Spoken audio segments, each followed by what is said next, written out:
into another edition of the More Than Philly Sports Talk Show. My name is Zach Starr. Today is Tuesday, June 23rd, 2020. And now I'm joined alongside my co-host, Gavin Tony. Gavin, great to have you on another day. Another nice day outside, very hot one. I'm playing golf later with some friends, so it's going to be a fun day. How are you doing today? Doing great. It's hot indeed. I'm about to step outside and go to the park and walk around after talking some baseball and everything. Let's get ready. Let's get into it. Definitely a lot to break down today. We all know yesterday we had a very energetic conversation about the MLB and baseball. So let's get to it. We're going to start off today with the MLB return. Yesterday, we had a pretty passionate conversation about the downfall of baseball, and my statements still stand despite what has changed in the past 24 hours. We do know that baseball has a 60-game proposal. The MLBPA was expected to vote yes. It seems like they have. What's looking like next week, around July 1st, the players are going to report to Spring Training 2.0. They're going to do Spring Training 2.0, and then they're going to start the season around July 24th, 60 games, 10-team playoff, it looks like, which is not what the original plan was. It's unclear if the DH is going to be there or not for either team. I'm going to keep reading, obviously. Looking into it, the AL is going to have a DH. It seems like the pitchers will probably bat in the National League for now, but we'll have more details as we break it down. So, still disappointed in the MLB. I'll be pretty honest with you. But, Gavin, let's get some of your thoughts first.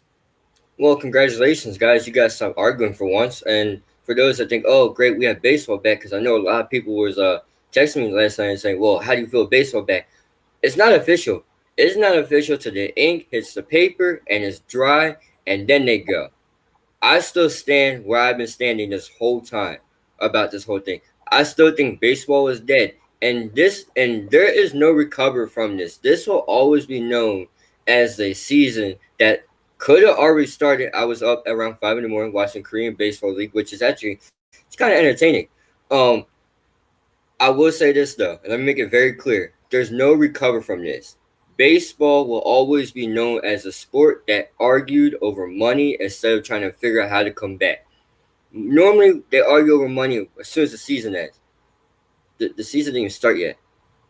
It took you guys to June 23rd of 2020 to announce plans for late July when the NBA announced it 2 weeks ago, and NHL did it before any other sport.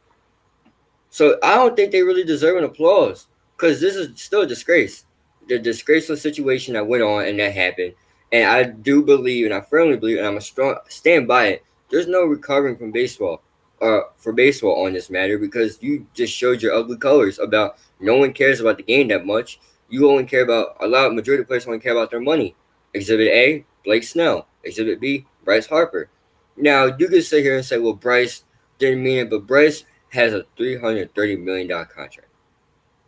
Half of that, I'm not really great with numbers when it comes to contracts, but that's still a great amount. And you also got to give or take. He made some money from Under Armour. So Zach, my question for you is, how would baseball look going on down the road after this? In all honesty, it's hard to tell. I'm going to start with this. The gesture that was made yesterday by the MLB is pretty simple. All of the players have officially lost their credibility and their ability to negotiate, and they've officially lost all leverage. The players put themselves in this situation. The owners were no help. The commissioner was not any big help. I believe right now we're sitting at 37% of total games. It seems like the players are going to get 37% of their prorated salaries, which I like. And I mentioned this before, that I agree that the amount of games you play proportionally should be equivalent to the amount of money you make this year of your total salary. It's common sense. It's still a business. So here's what the MLB said when they put this proposal out. They said, this is our final proposal, and we're done after this. They called BS on the baseball players and the MLBPA, and guess what? They folded up, and they decided to agree to it. They lose all credit. All right, the MLBPA has failed the players entirely. First of all, they refuse to look at the minor league system. They refuse to look at the other guys that matter. Instead, they're bickering over money for the top guys and allowing the top guys to be the most vocal. We explained this yesterday in great detail. I'm not going to repeat it again. But you understand my point when I talk about the underpaid players trying to get an opportunity in the league. The MLBPA has failed them and now have been completely discredited. The same way that the U.S. government is trying to discredit the WHO right now, and I'm not going to bring politics into it, but just to relate it, the same way the MLB has said it, we don't trust the MLBPA. This is our final agreement. If you don't agree to it, we're done. And the MLBPA folded, the players conceded, and they lose. The owners and the MLB commissioner win.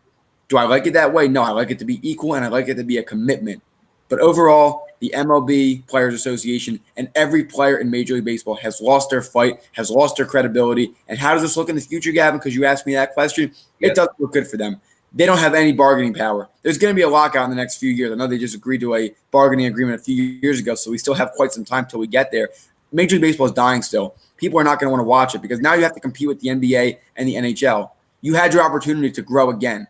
You were already on the decline because you and your organization have not been as popular. Baseball is not as popular as it used to be. That's nobody's fault. It's just simple math and looking at the statistics of how players and people are trying to choose other sports now. For example, Kyler Murray chose to go to the NFL over the MLB.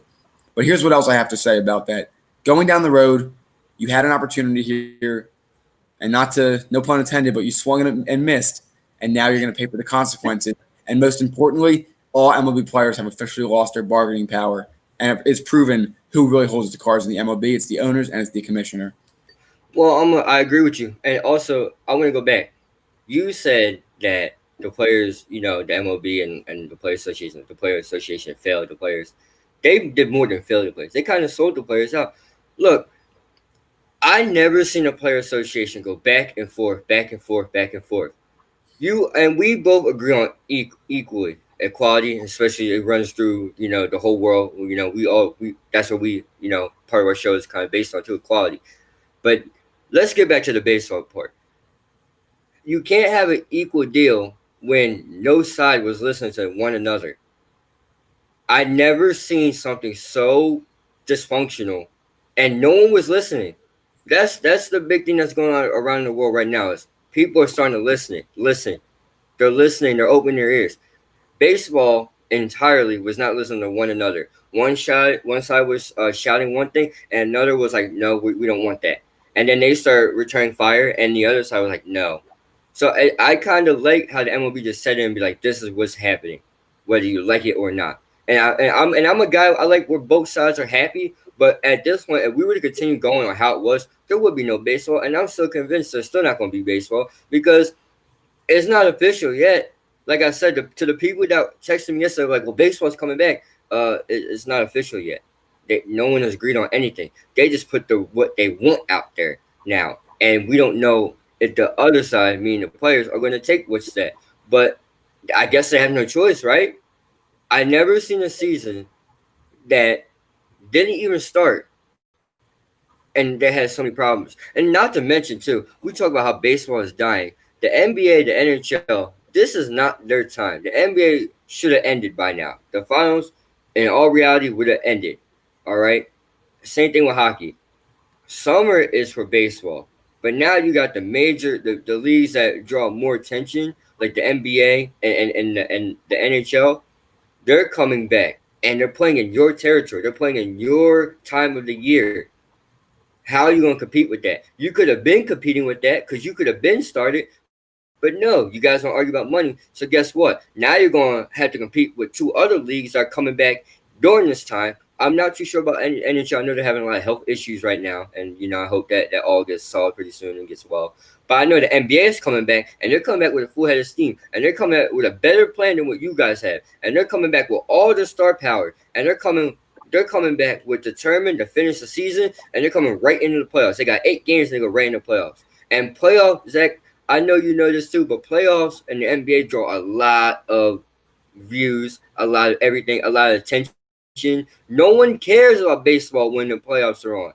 No one cares. And that's what's going to happen to these guys. You're going to play 60 games, less games. I got to say misery about my Phillies. But still, no one's going to care because NBA players are going to be. So now I got to look at you guys like, well, I didn't know you guys were running. So this is just bad for baseball all around.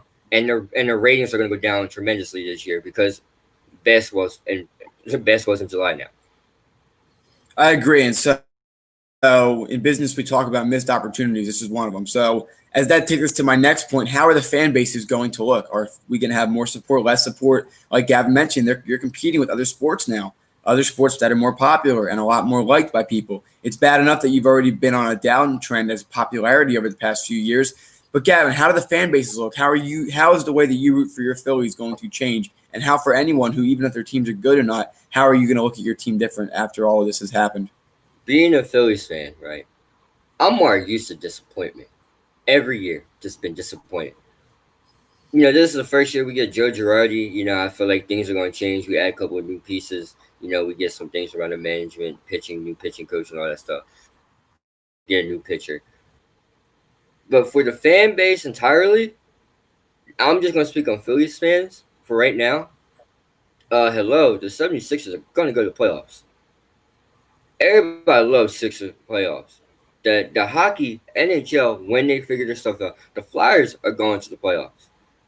This city, and especially when the Phillies start to do what they normally do every year, which is be garbage around the time where the league is like around a 50 game point, no one's going to care to watch. Now I'm speaking on like the younger end of the spectrum, and I know the older side of the spectrum still loves baseball because that's their sport. But I'll be honest with you, if you're trying to reach the younger generation, which this league fails to do, and to have these sports in the summertime is not going to make your case any better. This is going to make it worse. I agree, and I think that it's unfortunate. Hopefully, they're going to have the World Series in the fall like they're supposed to. Maybe they'll start to get some views then, even though football is going to be back by then. Simply too much competition. So I think it's going to be really unfortunate. The MLB really screwed themselves over here. They had an opportunity to go out and do something special, and so unfortunately they just didn't. They weren't able to do that. So we're now going to start talking about the NBA, and so we're going to start off with there's 1 day left. Gavin, we spoke about this last week. We had a debate on this. The NBA opt-in, right? And so you have until June 24th to decide if you're going with your team or not. And so the first player, Trevor Ariza, has announced that he is not going to be returning. He is a Portland Trail Blazer. He announced he's not going back to take care of his son, as well as Davis Bertans, who is a player for the Washington Wizards. And then also DeMarcus Cousins, breaking news, thanks Philly. DeMarcus Cousins will not be returning to any teams when the season resumes. So there's 3 players right there, 2 of them at least big names. And so Bertans obviously on the bubble with the Warriors. DeMarcus Cousins, who's coming off an injury, is not returning, but also Trevor Ariza, who's a legitimate role player for the Blazers. Are we now going to start seeing an abundance of players over the next 24 hours deciding to opt out? Well, first of all, Trevor Ariza has a really valid reason, and this is the point I was trying to make last week when we talked about this. I said not all these guys have picture perfect ideas. Like LeBron has an amazing life and his kids are a little bit older where he can just leave and they'll be all right. Trevor Ariza's son is 12. And the most precious thing, and I applaud Trevor Ariza for not going, is his son is 12, right? What is the most valuable thing we have on this earth? And we don't know when it runs out. It's time. You don't want to miss time or moments with your son. I know there's not a lot going on around the world that you couldn't do, but moments are moments. You never know what you could or can or could or be missing out on. So I applaud Trevor Ariza. That's a valid reason not to go. Now Bertans, his reasons also the same as well. He had a great year before everything happened or everything stopped. More news: Andre Drummond accepted his player option and will remain in Cleveland. Appreciate it. As well, Bertans had 2 ACL injuries. His contract's ending at the end of this year. He doesn't want to mess himself up, which I can see that too. And plus, the Wizards are not guaranteed to go to the playoffs. So I kind of see. I applaud those players for not going. They have valid reasons. More Trevor Ariza than Bertans, because I like Trevor Ariza's a reason not to go. Do I think we're going to see more players like this? Maybe. We don't know yet. We got the time will tell. I still don't think it was right for the NBA to put like a deadline on when they can and can't, or you have to like tell your team. Victor Oladipo is one of those guys where he's going to wait till after because it's physical for him. Everybody has their own reasons on why they may or may not go. Me personally, like I said, if you don't go, I understand. It's not going to hurt. You know what I mean? You're going to lose a little bit of money, but at the end of the time, majority of the players that don't go have valid reasons. Florida's cases in the coronavirus is spiked all the way up. I know these guys are young guys, but still, no one wants to be dealt with that. And then you have to sit in your hotel room for 7 days. That 7 to 10 days, that's what the league is requiring. I'd rather stay home. Right, and so it's different perspectives. So you think about how much money some of these guys are making, how much they want to win. You think about players that have that will to win, they really want to win. I'm not going to attack someone personally if they don't want to go. I think we've mentioned before, you're not getting punished. It's up to you. 100% up to you. You have, but I think it's a great idea to have up till tomorrow to just let your teams know, let them prepare, let them acquire free agents if they need, if they're willing to go. So I think it's a great idea that the NBA is doing this. Obviously, for personal reasons, we'll see more that happens. Avery Bradley has not made an announcement yet. Kyrie Irving hasn't even made an announcement yet. And Kyrie Irving's out anyway. Evan, how would you feel if Kyrie Irving ends up going to Orlando after all this? Well, let me just make this very, very, very clear. Kyrie Irving is out already. He wasn't coming back. So what he does doesn't matter. But I will say this, because of the noise he was making, which is valid reasons, very, very valid reasons. If he were to go, I wouldn't be mad, but I would look at him and be like, all right, dude, you just made all this noise the past week and you ended up going. Why is that? All right. You had players that were ready that were willing. They spoke up with you and they said, you know what? Kyrie has a valid point. Some things are bigger than basketball. But if Kyrie Irving ends up going, right, and selling us on, and I'm not trying to call Kyrie Irving a sellout, but selling us on an idea that he brought up, that he put into action, that he made it public, and then for him to still go to Florida, I wouldn't hate Kyrie because maybe he realized maybe we're all better together than apart. But I will be like, Kyrie, then what was the whole? We shouldn't restart the season then. If you wasn't going to go, you technically don't have to go because you're not required to play. You can go watch. All right, other players are going to be in there watching. But still, that's my only thing is, what is your point? I don't think Kyrie Irving goes. I think Kyrie Irving stays home. I think Kyrie Irving continues to do what he was trying to do, which was be on the front lines of these things. But if he does go, it wouldn't be the worst situation either. It's kind of like I'm in the middle for Kyrie. Right. So it's interesting, obviously. I mean, to go out and speak as publicly as you do, you have to back it up. And so, like you mentioned, maybe you could realize it's better to be united. That seems to be the general message that a lot of players are getting. And so I'm curious, we're going to continue throughout today to update as far as players that are deciding to opt in and opt out. I do give a lot of credit to Trevor Ariza. I give a lot of credit to these first three players who have announced publicly that they're opting out because it gives players who maybe aren't as big of a role player or maybe aren't comfortable going more of a platform to speak on because they've seen other players make that announcement already. I think that's a great opportunity. I think that obviously for me personally, I want to watch basketball, but for whatever reasons these guys want to, thinking about them, putting it in their perspective, I think it's vastly important that we sit here and reflect like, okay, these are why these guys aren't going to go. And so now they have 24 hours. Tomorrow we'll probably have a full list that we can read off to the crowd that's watching. We can talk about the players that aren't going and some thoughts on it. I mean, who are we to judge them for certain reasons? Obviously, it's their own lives, their own decisions that they make. Obviously, if a Sixer decides to opt out, we wouldn't be too thrilled, but it's their lives at the end of the day. They have to make what's right for them. Obviously, you're getting paid a good amount of money. You're going to lose money by not going, and those are consequences these guys are willing to accept. It depends on the reasoning for it. But, I mean, LeBron James is going, obviously, and he kind of runs the league a lot. We talked about the other day like how the players listen to LeBron James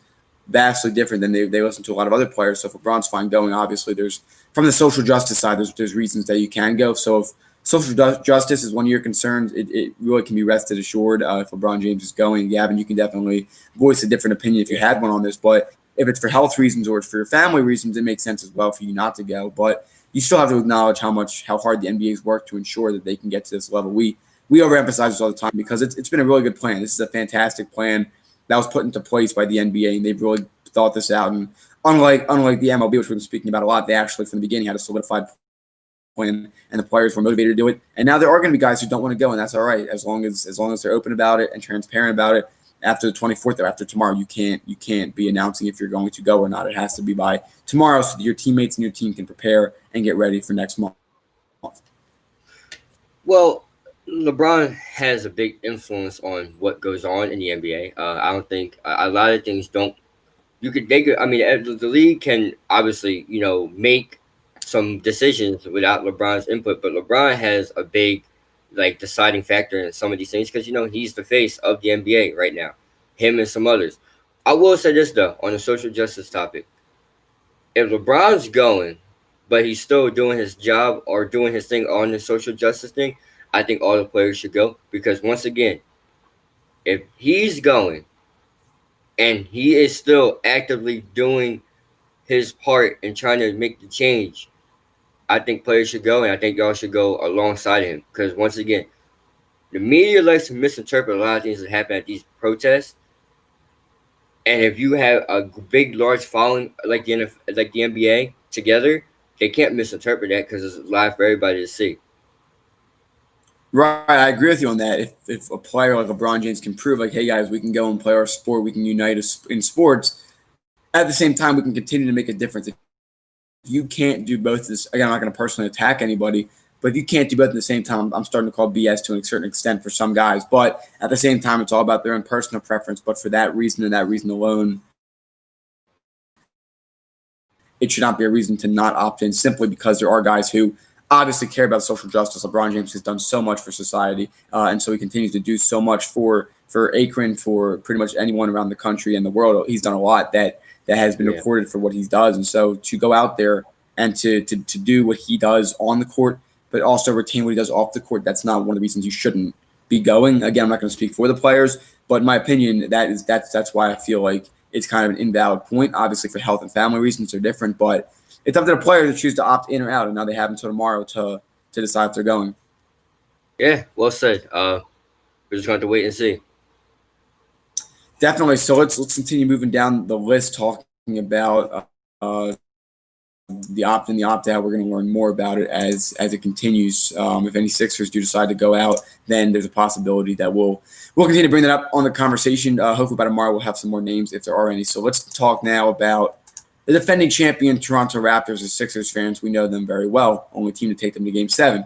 So there have been reports that Nick Nurse and the Toronto Raptors are already in Florida preparing for training, preparing to go out there and do what they need to. So it seems like they're pretty motivated. Being the defending champs, I mean, there's no reason not to be. There's no finals hangover. It's not really a big thing in the NBA, like the Super Bowl hangover. So obviously you don't have Kawhi Leonard anymore. You're still a pretty good team. So Gavin, I'll ask you first: can the Raptors repeat this season? No, they don't. And there's one person that they're missing to do that. His name is Kawhi Leonard. And here's the deal. Look, you can make a case about Pascal Siakam and Fred VanVleet and Marc Gasol. That's not enough. You need another person. That's what made Kawhi Leonard is a mid-range assassin. He gets his shots wherever he wants. And also, too, Kawhi Leonard is a really great defender to take on some of these players that are up and coming in the Western Conference that you cannot take on now. Unfortunately, Kevin Durant was never able, and that matchup was never able to fulfill its potential of what it was supposed to be. But still, I don't think the Raptors can repeat.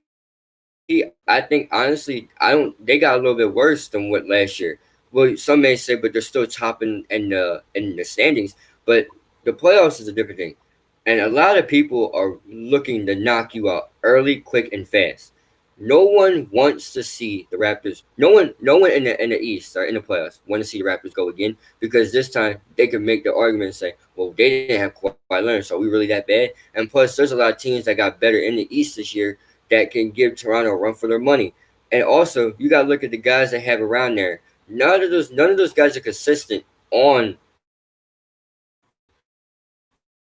that team in the playoffs. Arguably, Kyle Lowry. Kyle Lowry goes missing every time the playoff starts. Every time the jump ball happens, they can't do it. Now, the thing is about the Raptors, I will say this, though. Pascal Siakam is no joke. He can drop 30 or 40, right? But I think they don't have enough around Pascal Siakam to do it again like they had Kawhi Leonard. Kawhi Leonard, that was the best. Kawhi would take double teams, and then Pascal would be open. Now, if Pascal's your best scorer, he's going to take the double teams, and who's going to get the ball? Who's going to do the scoring? They don't have another guy that can consistently put up 20 points or double digits. I don't trust Fred VanVleet every game. I don't trust Marc Gasol every game. But Marc Gasol's not a scrub, but I don't trust him every game. So my question for you, Zach, is when do you see the Raptors exiting the playoffs? It wouldn't shock me if they make it to the Eastern Conference Final, depending on how much of a path they have to do. The Sixers have put themselves in a bad situation, even though they are still one of the East favorites. Getting knocked out early, they could by the Bucks. The Bucks could end up playing some more of the difficult teams. They could play the Sixers, they could play the Celtics, and then the Raptors could potentially play teams like the Pacers and play teams like the Nets. So I think that the Raptors they're like the Cowboys in a way. I think they can beat the bad teams, and they can beat the 5, 6, 7, and 8 seeds. I mean, that includes the Sixers. Unfortunately, I don't know if the Sixers can beat them right now because they're such a great defensive team. And you said they don't have shooters. If they double team, they have 3 legitimate 3-point shooters. Even Marcus Gasol can shoot the ball from outside the arc. If you double Siakam, Fred VanVleet, I do trust him in the playoffs. He would get a huge role last year in the Eastern Conference Final and the NBA Finals. Kyle Lowry, I know he's usually known for his playoff low performance, but last year he was able to fix it. I get it. They had Kawhi Leonard. But they also have a guy, OG Anunoby, who is the starter. He's not a top-tier small forward. He's a role player. That team is surrounded very well by role players, and Nick Nurse is a fantastic coach. I think it doesn't shock me if they make it to the Eastern Conference Finals. I don't think they can beat the Bucks this year, but at the same time, I do think that they can potentially can go on to the Eastern Conference Finals depending on how easy of a route they have. If you're going to ask me what teams would the Raptors not beat, I say that they can't beat the Bucks right now. I think that they could potentially beat the Celtics because they have no true center. It wouldn't shock me from there. I think the Sixers would be a toss-up. And other than that, I think the Pacers, I think the Nets, I think the Magic, I think the Wizards, all of them, I think that the Raptors would have no problem beating. They also don't have Danny Green either. They lost their shooter. Danny Green's also a really great defender too. They lost a lot of pieces. They lost 2 guys. 2 guys that you may say, well, Kawhi Leonard is the big guy. And then those are truly good defenders they lost. I see they get lucky because they play easy teams going on. I wouldn't be shocked if, the Brooklyn Nets can pull it out in 7 games and beat them. I'm not saying Brooklyn Nets deserve to go all the way, but I think they might beat them. And also, too, I want to go to the Sixers, the Bucks side of it. Yes, the Bucks smacked the Sixers before, but we could say the same thing on Christmas Day as well. I think that's a great series if the Sixers can make it out of the first round versus Boston. And let's say the Boston Celtics do beat the Sixers. I think, if they put Taco Falls, and I think the key for the Celtics in the playoffs would be Taco Falls. I think Taco Falls is the guy that the Celtics saved all year long just for the playoffs. And let's say somehow the Celtics make it to the Eastern Conference Finals versus the Raptors.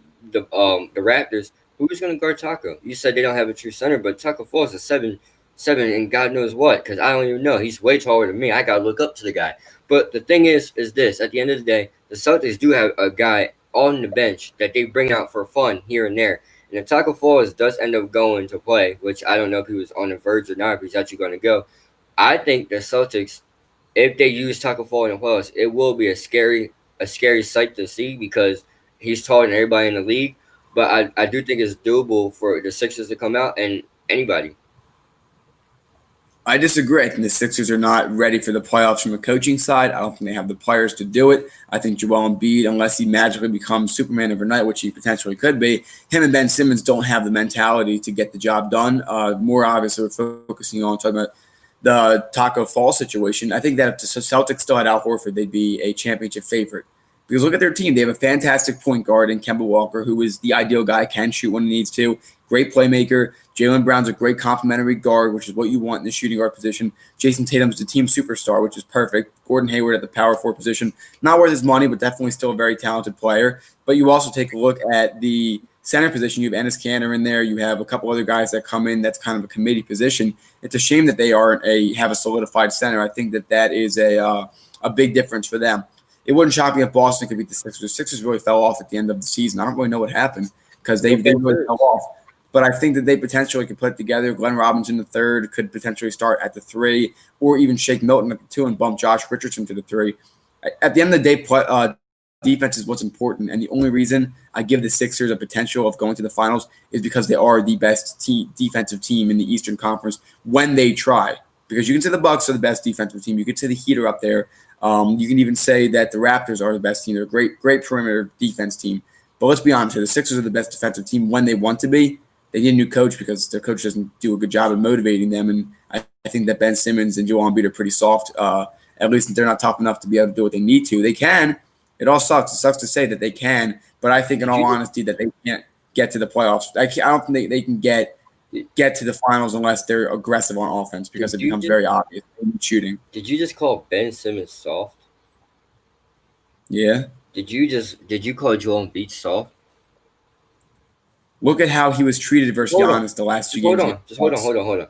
I recall, and I go back to last year.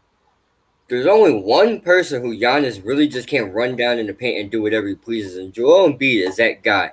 And if you want to go back to Boston, I think we match up really well against Boston. Ben Simmons can guard anybody. Ben Simmons, as his comment says, and Ben Simmons has forced Tatum to shoot 25% while guarding him. That's true. Ben Simmons, okay, give or take some days Ben Simmons is all, but I don't guard like Ben Simmons is a 6'10" point guard that guards anybody whenever. And I think if you put Josh Richardson on Kemba Walker, there you go. There's your guard on guard crime right there. Jaylen Brown, all right. Like Jaylen Brown too. Like you gotta think about Jaylen Brown. You put who you gonna put on Jaylen Brown? All right, you could look at Tobias Harris You maybe. put Josh You could Richardson look on probably. But if you put Josh Richardson on Kemba Walker, because Kemba Walker dances, and Josh Richardson, I think Ben Simmons might be just a tad too tall for Kemba Walker to keep up with. I don't think. Here's the deal, but I think the Sixers match up really well with Boston than I think anyone realizes. The Sixers is a tall team, yes, but they have people that can guard, especially Ben Simmons can guard 1 through 5. I'm not saying Ben Simmons can take on Taco Falls. That's not what I'm saying. But I think Ben Simmons will do great against Aaron Baines, who's probably 6'11", 6'10", and also too. You gotta look at Boston. All right, Kemba Walker, Jaylen Brown, Jason Tatum. I don't know who the power forward is. I think is it Tatum that's power? I have no idea. I don't know the starting five that well. Gordon Hayward. Gordon Hayward. Oh, see that you put Tobias Harris on Gordon Hayward. They're not doing much. I think this team is better defensively fit. Like, be honest with me. Who on Boston is gonna stop Joel Embiid? No one. I never said that they were. I said that it would be a tough matchup. I'm more talking about the Bucks. I mean, Giannis dropped 31 points on Embiid. He made Embiid look sickening. The last month of the season left a sour taste in my mouth. Before that, not much. The record can speak for itself. And so think about it though. This Sixers team imploded the last month of the season before it really went on the hiatus. They beat the Pistons in a good game. They lost to the Warriors the week before without Steph Curry. I mean, I get it. It's the final game of a road trip. You're without Ben Simmons, you're without Joel Embiid for that trip. But I think that you have to look at it. I mean, we understand how important those two players are. We should never trade them, either of them. I think that's pretty clear. But this team needs to toughen up. And in some of the comments, they're talking about witnessing the dagger firsthand, things like that. This Sixers team is a very good team defensively. But at some point, the offense needs to come and show up. And so you need someone to be able to make those shots. For example, Tobias Harris quietly has been getting 20 points this year. He needs to use his experience and rise to the occasion in the playoffs. Ben Simmons needs to go to the rack more and get more aggressive with it because that's when they do well. Remember the Cleveland Cavaliers game when he dunked like 8 times? I mean, I know it's the Cavs, but they didn't have Andre Drummond at that point, but they were still a little bit bigger in the paint with Kevin Love and Tristan Thompson. You were able to go out there and slam the ball down, got 30-plus points. And so I think about the Clippers game the Sixers played at home. That was the best game between the process so far. They had a great game to both of them. And so it's up to the coaching, up to that mentality, up to that motivation. That's what the X factor is for this team. One last thing. I'm gonna leave it like this. I feel like losing to the Toronto Raptors in Game 7 on the World's probably, arguably, we talked about that shot. I would be crazy to think that the Sixers, and listen to all their past experience, if you listen to how they view that shot, none of them are happy about it, and they're still shocked. I'll be surprised if the Sixers don't come out more determined this year than ever. Remember, they had a chance to end the Toronto Raptors in Philadelphia at home. They didn't do it. They go up there, they have momentum, like Jimmy Butler said. If that shot doesn't go and we win in overtime, I think this team is more determined in the playoffs this year. It may not look it. I think Ben Simmons has grown. And just think about it. He can shoot now, too. So I think that's going to be the key in the playoffs, too. Ben Simmons shooting. And I know, and we can get on this other, because I know this about the Raptors, but still, this team is hungry. And the only way they lose this year is Brett Brown. It's tough, Gavin. I'm going to be honest with you about that. It's not. It's tough because this is such a talented team. It's such a long team. And yes, in my opinion, Ben Simmons should be the defensive player of the year. He is the best defensive player in the league. Oh, yeah. But you talk about, I think that Ben Simmons and Joel Embiid aren't the biggest problems. But here's one thing I am going to say about Joel Embiid. The very first game back in Toronto this year, you want to guess how many points Joel Embiid scored? He had more points than he had the same amount I did. And I didn't even play. 0. You want to talk about motivation? What is more motivating than going into the same place that ended your championship run last year and dropping 0 points. We're sitting here talking about, oh, they're a much motivated more team now. We're saying that as if it's September and the season's about to start. We already had this season. This is the first time in a very long time, potentially the only time where there was a true hiatus in the NBA where the season is paused. The record is there. The standings are there. The rosters are all there. We've seen how they've all meshed together. It already has happened. We're now just waiting to get to the next level. What during this season has shown you that this team can actually make a serious run? I think that shows me is what Ben Simmons has been showing me all year long. We started having downward spirals when Ben Simmons went out. We kind of lost the guy. Let's think about it. When Joel Embiid is healthy and having fun, we can say he might be the best center in the league. When Ben Simmons is healthy, and if he continues to do what he's doing this year, and they always talk about, oh, trade one of them. No, you keep them both. Whoever was the idiot that thought about getting rid of one of them, that's stupid. That's really dumb because they work well together. Now, here's the deal. And this is my last thing on this. I think if they get a chance this year and everybody stays healthy and everybody goes, because that's the biggest fear, knowing not everybody goes. The only downward to this team is a lack of shooting and Brett Brown. But I believe in this team. I believe that they have it.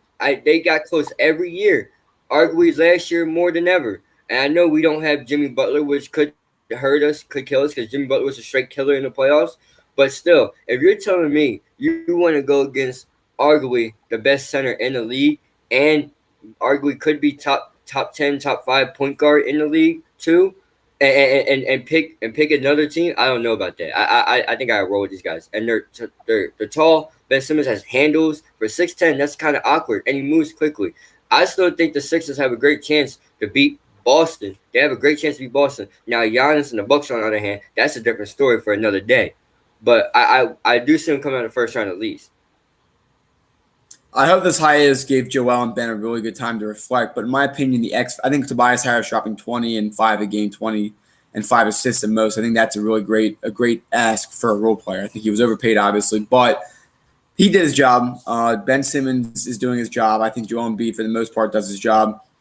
Here's what the Sixers need to do. You got to send Al Horford to the bench, and you got to start Glenn Robinson at the 3. Let Josh Richardson stay at the 2. Richardson needs to be a little more dominant, in my opinion, on the offensive side of the ball, because he's a very underrated player. When he takes over for this team, the Sixers are actually really good, and it allows the rest of them to do stuff. So I think that at the end of the day, that's what matters. I think the starting lineup going into these games is going to be Ben Simmons, Josh Richardson, Glenn Robinson III, which we got from Golden State, for those who don't remember, former Sixer actually as well, allowing Tobias to stay at the 4 position and continue to do his quiet role, and let Joel Embiid stay at the 5.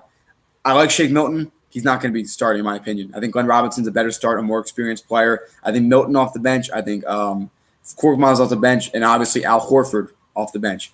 If Joel Embiid was not sick in one of those games or a few of those games in the Raptors series, we win with no problem. They just have to stay motivated, and they have to do it. I don't believe in them right now because of the coaching and things like that, but we'll see what happens. So the Sixers fan, I want it to happen, and we're going to continue to announce it as it comes along, about a month until the season starts, a month and a week. Remember, it's the Sixers versus the team to play against versus Brett Brown when it comes to the playoffs. I think Brett Brown is our biggest enemy in the playoffs, but we'll get into that another day. Definitely, we'll have to see to figure that out. We're going to get on to the next topic as we continue to wind down. About 20 minutes left.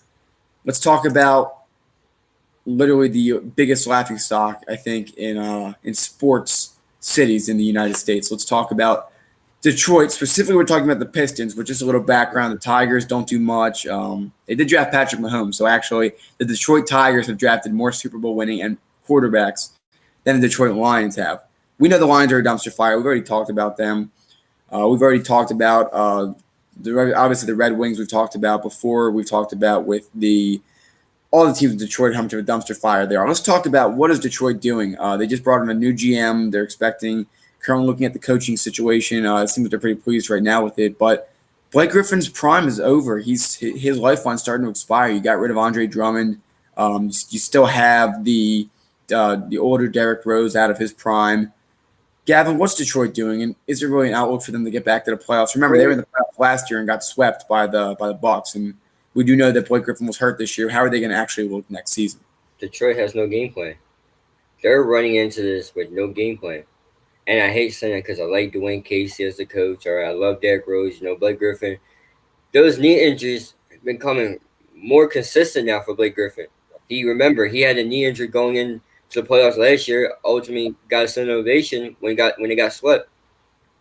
Blake Griffin still has a little bit. I agree. Blake Griffin has some trade stock too, but I don't think no one's going to take him because them knee injuries, man. Those injuries. He missed a lot of games this year because of the injuries. You get rid of Andre Drummond, who I can't even say it's a good thing enough. They have no sense of direction of what they want to go, and this is just all Detroit. Detroit has no any direction when it comes to baseball, when it comes to football, and when it comes to when it comes to basketball, and when it comes to hockey. I'm not a hockey expert. Next time we got Adam on here, I gotta ask. But back to the basketball side. They said that Blake Griffin and Derrick Rose is the plan moving forward. I don't think that's a great idea. I don't think keeping both of them together is going to be a great idea. Both of them will have liability of injuries, and I hate saying that because I'm a D Rose guy. Obviously Blake Griffin is up there, and I moved the wrong way. But at the end of the day, is this, and I'm gonna ask you, and I want to ask you this question too. If you were the general manager of Detroit, who would you, if you had to move somebody, who are you moving first, and why? You can't really build around a power forward out of his prime. It's kind of that simple. I'm moving Blake Griffin. I don't think Derrick Rose has a lot of trade assets to him. I think he's still a good role player on a team. Coming off the bench for them actually did really well. He almost had 20 points a game. I think that, and yeah, I mean, talking about in the comments here, the power forward, it's a weird position because there's different types of power forwards. You said Blake Griffin's trying to convert to that shooting and dunking ability power forward. Blake Griffin's out of his prime. He's not a Clipper anymore. This isn't Lob City. If I'm Detroit, I'm doing what the Miami Dolphins did last year. I'm trading away my team. I'm getting a lot of picks.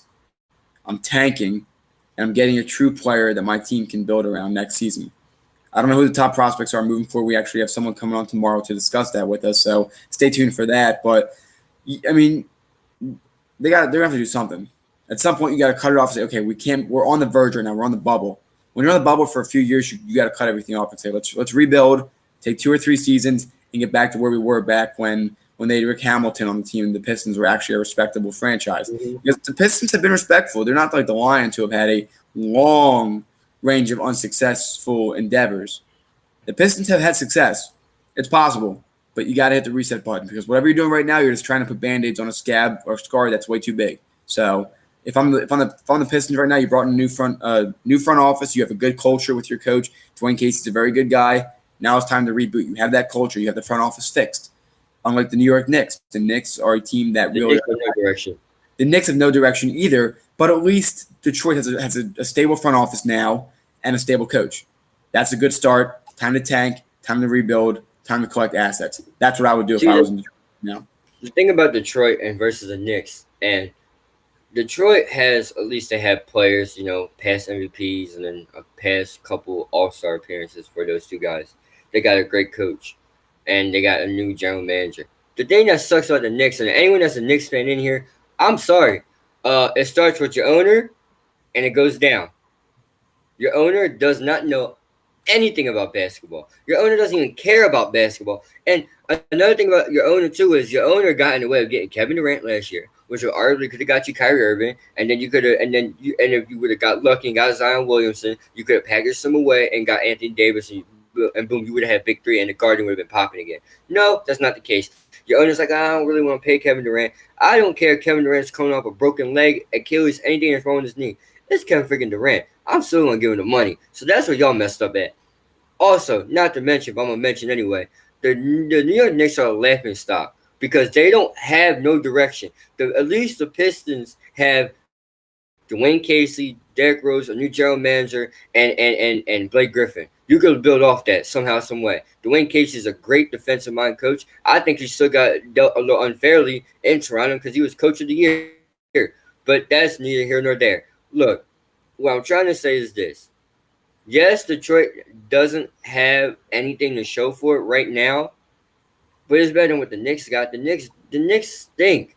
They're just bad. They should knock down. They should ban the Knicks from the Garden because that's how bad they are. They should ban the Knicks from the Garden, and they should just do Rangers games the whole game or the whole time in Madison Square. And then when the Rangers are away, you find something else to do there. The Knicks should be banned from the Garden until they become something again. I mean, last year was supposed to be the tank year. What was this year? You got RJ Barrett. You had what, 2 coaches this year? I mean, what are you doing? And you got Spike Lee to not want to come anymore. Imagine having a celebrity that's a big Knicks fan and kicking him out because of how bad you are, even being there through the thin of the Knicks. When was the last time the Knicks were relevant? The Sixers have made the playoffs.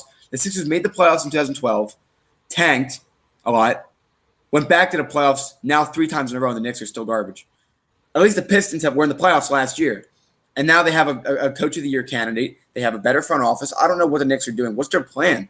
Imagine being the most valuable franchise in the NBA and still being absolutely a dumpster fire. I was going to say something else, but we're live on the air. I don't understand how the Knicks can continue to mess up this much. It's New York.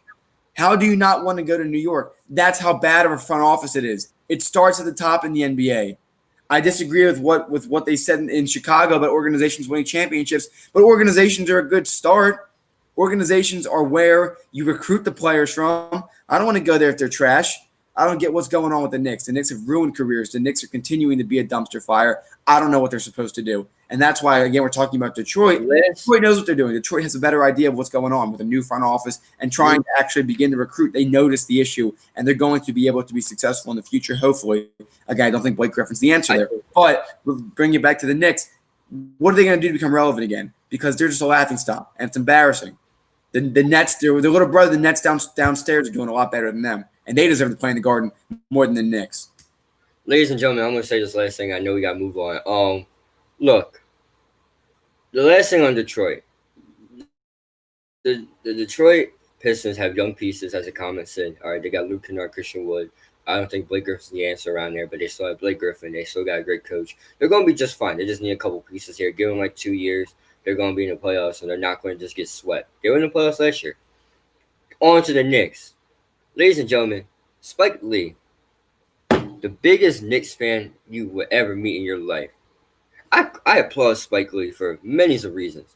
Because he spends money, a lot of money, Zach, a lot of money, to go watch a bunch of garbage day in and day out in Madison Square Garden. You don't even notify Spike Lee that you can't go in this one entrance. And why not? James Dolan, you kicked out 2 stars in the last 2 years. You kicked out Charles Oakley, or a couple years ago, Charles Oakley, and you kicked out Spike Lee said you didn't want to come back. How do you keep losing people that support your garbage? How do you do that? Explain to me. Your last good team was Carmelo Anthony and Chandler and Tyson Chandler and J.R. Smith and what's that boy's name? Oh my God, I forgot. It's gonna come to me. It's gonna come. He went to Cleveland with J.R. Smith. Anyway, back to what I'm saying. You had a guy named Kristaps Porzingis. He had a problem with something. He wanted to meet with James Dolan. So instead of the owner who knows absolutely nothing and he should sell the team, instead of that and being like, hey, can we talk? Nah, I'm just gonna trade you to the Dallas Mavericks. We don't want to talk. They handled that very bad with him. They booed him. I feel bad a lot for Kristaps Porzingis. He got booed when he got drafted, played great, and then the front office, after the fans accepted him, decided to do him dirty. Wait, it gets better too. Oh, don't bring Alfred Payton in there. Come on now. And look, and let me just get last thing on the Knicks, and we can get back on this tomorrow because I hate the Knicks so much. And look, just think about Amon Shumpert. Thank you, Philly. Amon Shumpert. They had Amon Shumpert with that team too. Look, last thing, you could have had Kristaps Porzingis, Kevin Durant, and Kyrie Irving if you don't trade him. How do you keep messing up? And Zion Williamson, if they actually could tank correctly. And you could. I never seen a team that couldn't tank to save their life and still lose. How do you lose in the tank? How did the LA Lakers, right, still end up better than you? And they were behind you, and they got the winning. Oh my God, New York. Hey. If you're ever in New York, go to Atlantic Avenue in Brooklyn. Don't go to Madison Square Garden. They should ban the Knicks for life until they get better again. Or James Dolan needs to walk. Enough said. Definitely, we're going to continue to touch on that in the future. Coming up right after this, we will be just having our final session of the day. We'll be discussing the debate of how successful Joe Burrow will be next year in his rookie year. Would you like to know how you can support the More Than Philly Sports Talk Show? If so, head down to the comments on our YouTube channel. You will see 2 links there. The first is our Teespring, where you can see a wide variety of apparel products, including our signature product, the More Than Philly Sports Talk Show sweatshirts, offered in a variety of different colors, including gray, navy blue, and more. Finally, we have our Patreon page, where you can become a monthly donation member. 10% of all donations go towards an organization of our viewers' choice. We hope that you enjoyed today's episode, and if you can't donate, that's okay, because you can always share this. Great again, everybody. Thank you for the donations. We appreciate it. We heard some people got some of their apparel. Looking forward to it. So showing our apparel off as soon as we get it. And then if you have any questions for us, you can always ask us and we'll be able to help you. 10% again is donated this month to Shriners Hospital for Children. So let's get started, Gavin, on our final discussion of the day, talking about the debate. How successful will Joe Burrow be in his rookie year? Gavin, you go first. If AJ Green is healthy, I think they'd be just all right. They got Tyler Boyd back as a wide receiver too, and they still got Joe Mixon. This is a young pieces around him. I believe in those guys, and then you also got John Ross, who's been injury prone a lot, but when healthy, he's there. He has some talent. It's not a lot of talent. They're going to give a little help, but I'm not going to say Joe Burrow is going to be the next Johnny Manziel. I do believe Joe Burrow will have the first starter success. I think between him and Tua, I think they're going to be equal with success. I do believe Joe Burrow will have more success than Tua this year, because I think they just have more around them, and also they got a young coach too. But also, I want to put this out here too. And I want to know what you think about this as well. Do you think at the end of the year it'll be fair to compare Tua versus Joe Burrow to see who really was better at the end? You got to look at, they kind of have similar situations. Both teams were straight hot garbage, not as worse as the Knicks. But they both have some pieces around them. In Miami, he has Devontae Parker. Running back is Jordan Howard, and I think they have someone else as well. They got a defense. I'm gonna read this comment. I don't know if Joe Burrow wins Rookie of the Year or not. I think there might be someone else. All depends. I think Joe Burrow's success this year relies on AJ Green and if he could play this year or not. Yeah, no, I think that Joe Burrow is going to have a fine year. He's a good player. I'll put it to you like this. Joe Burrow is a higher floor than Tua. Right now he's better than Tua, I think, more polished as a professional.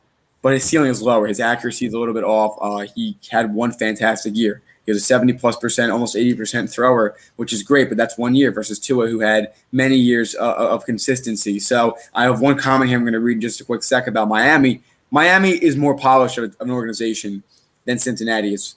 Miami has been called mediocre Miami as a joke for the last 15 years because they've either been 7-9, 8-8, or 9-7. They've had one playoff appearance in the past during that time as well. I think they're a more polished team. Their offensive line, in my opinion, is better than it is in Cincinnati. I like their head coach a lot more than the one in Cincinnati. I like the team culture a lot better. I like their front four. I love their secondary. I like their linebackers. I love their running game with Matt Breida, who you were missing out, as well as Jordan Howard. I love their quarterback, whether it's Ryan Fitzpatrick or Tua Tagovailoa. I love Devontae Parker. I love Jakeem Grant. I love Mike Gesicki. It's a lot more polished of a team than the Cincinnati Bengals are. So I think Tua has more pieces around him. So at the end of this year, it's going to be a fair question. But yes, I think Fitzmagic, as we call it, is going to start the season because Tua is not going to be fully healthy. Give him 3 or 4 games. Once he cools off, Tua can come in. Miami Dolphins this year go 8-8, in my opinion. Cincinnati Bengals go 7-9, 6-10 because their defense is still significantly worse. They didn't make a lot of big moves in free agency. They never really do. We heard Chad Ochocinco talk about how he never felt like there was a winning culture there. I still think Cincinnati's a mess in the front office, but I think Joe Burrow is going to help that team a lot. I think that Joe Burrow is going to be the most valuable player, not the MVP of the league, but the most valuable rookie this year for a team. I think that Joe Burrow makes the biggest impact on that team, but I also think he's going to be screwed when he has no offensive line protecting him. I think that Burrow and the Bengals go to the playoffs in the next 3 years. I think Tua gets there within the next 2 years, and I do think Tua is a much more natural thrower than Burrow as far as his accuracy and things like that. But I think Joe Burrow is a much more polished, professional level player. But also think about this, Gavin. Let's talk about the Alabama Crimson Tide. Great team.